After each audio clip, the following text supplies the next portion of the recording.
Today, Baby Skeletor and I are taking a look at two new figures from Matty Collector. We have Oo-lar and Huntara. Here's a closer look at Huntara and Oo-lar, back of their package. Here we have Huntara and Oo-lar out of the package. Huntara was a one-shot character from the She-Ra cartoon, and she was a bounty hunter tricked by Hordak to battle She-Ra. And Oo-lar over here, the club exclusive figure, is He-Man as he appears in the very first mini-comic before the goddess gives him his equipment. Oo-lar comes with several accessories.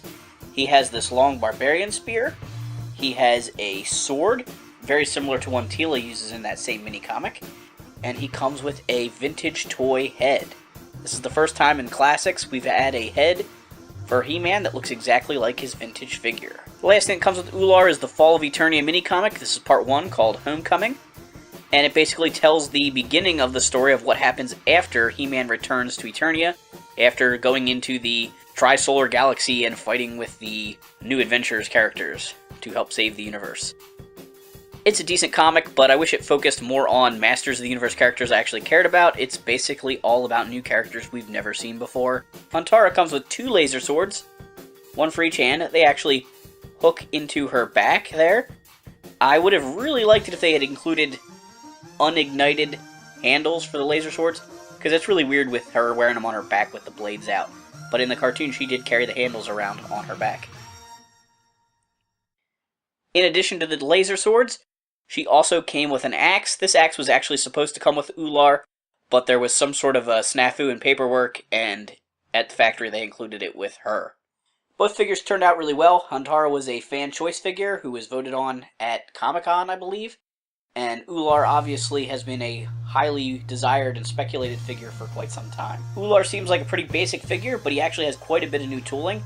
He has this new Alcala-style head. He has forearms without the bracers. He has a new loincloth that does not have a belt attached to it. He has shins and feet with no boots. Huntara features a lot of new sculpting, with her boots being new, her torso, and this new head.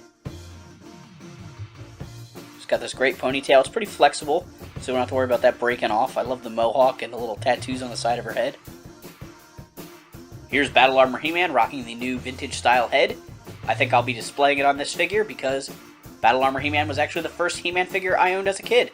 It really captures the likeness of that vintage style figure. And here's He-Man and Skeletor battling it out with their Alfredo Alcala style heads from the vintage mini comics.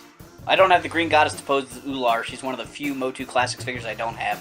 But anyway, here we are recreating the scene where Oo-lar gets his magical armor and power sword. And here's Huntara and She-Ra battling it out. I think Oo-lar made a great sub-exclusive figure. He's not somebody you had to have, but the diehards are going to want him, especially with that vintage head.